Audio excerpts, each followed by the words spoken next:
In today's video, I'm going to teach you how to insert a background image in Word.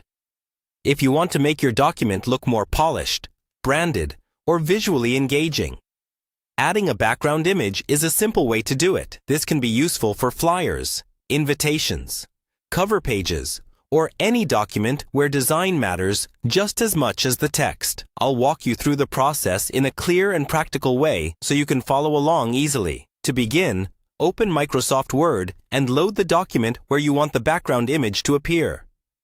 Once you're inside the document, look at the top ribbon and go to the Insert tab.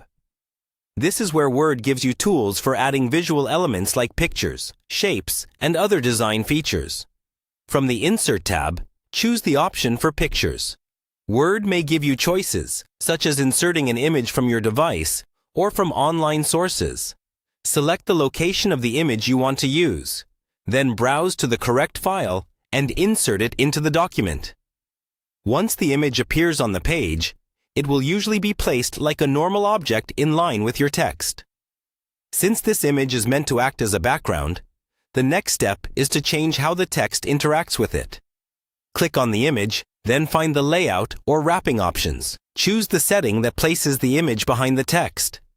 This is an important step because it allows your document content to stay readable while the image sits in the background.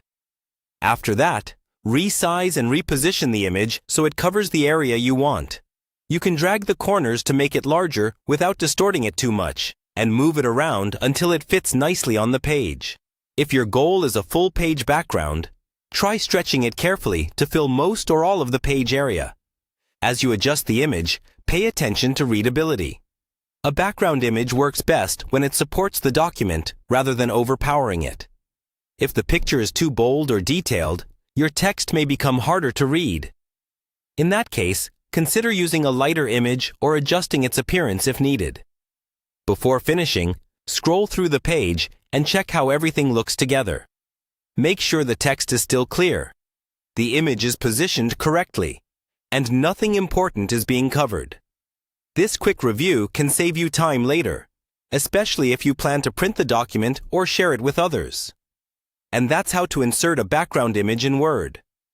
Once you've done it a couple of times, the process becomes very quick and easy.